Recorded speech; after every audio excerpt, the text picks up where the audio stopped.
Kaieteur Radio, keeping you informed. Demerara and Essequibo 99.1 FM. Berbice 99.5 FM. Kaieteur Radio.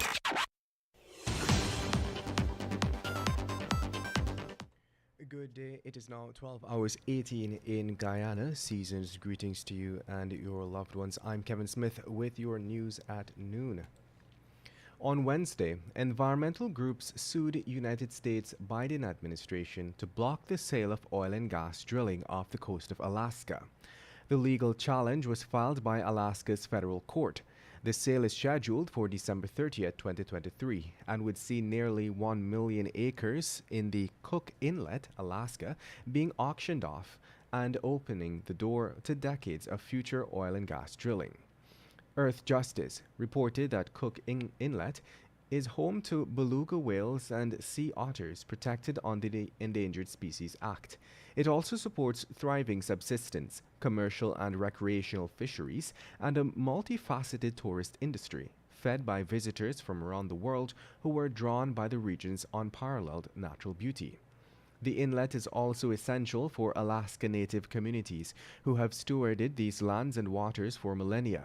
Alaska, meanwhile, is experiencing more extreme consequences of climate change than the continental United States. Coastal erosion, thawing permafrost, melting sea ice, and fishery collapse are all ramifications of the worsening global climate crisis, which will only intensify with new oil and gas drilling operations. In other news, British oil giant Shell plc has been held accountable for oil spill caused by its Nigerian subsidiary and has agreed to pay $16 million to 4 Nigerian farmers for the oil damage, the BBC has reported. It was stated that Shell has agreed to pay the Nigerian farmers and their communities to compensate for damage allegedly caused by pollution coming from leaks in its oil pipelines, following negotiations between the oil company and campaign group Friends of the Earth. Notably, the compensation is being given on the basis of no admission of liability, a joint statement said.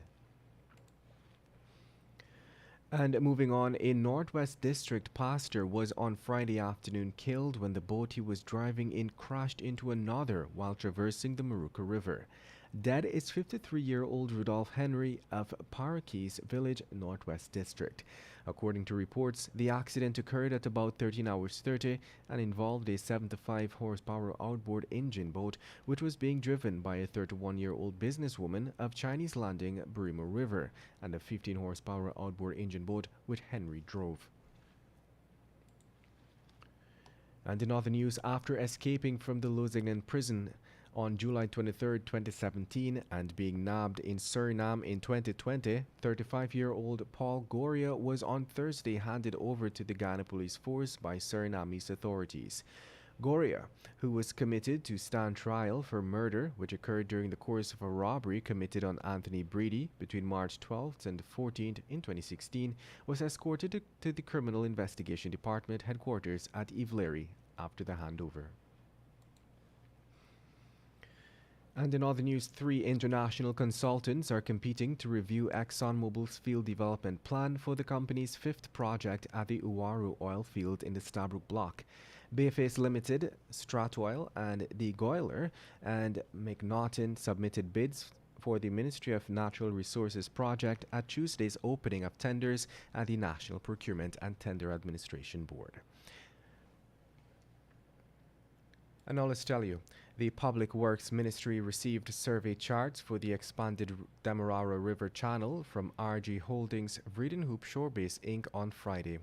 With the expansion of the river channel, larger vessels could now be accommodated, which will improve traffic. Public Works Minister Juan Edgel said the project is a perfect display of the PPPC administration's partnership with the private sector. And the Stabroek Block contract does not contain a single provision which explicitly empowers Guyana with the right to approve how much ExxonMobil and its partners spend on projects. In fact, Guyana can only check the oil company's bills to ensure the costs incurred were not inflated and that they are in keeping with international benchmarks. Guyana also has the ability to see monthly or yearly estimates of expenditure to be spent by Exxon, Hess, and Sinopec. Even with limited scope in the Stabroek Block deal, energy expert and international consultant Anthony Paul said Guyana still has a few good opportunities to increase its influence. Paul noted that ExxonMobil is moving at breakneck speed to monetize its discoveries. In doing so, it will need approval from the government for its field development plans. It is at this point, Paul says, Guyana can say in exchange for the approval, these are the conditions you have to comply with. And with that, we've come to the end of your news at noon. I'm Kevin Smith. Thank you for listening.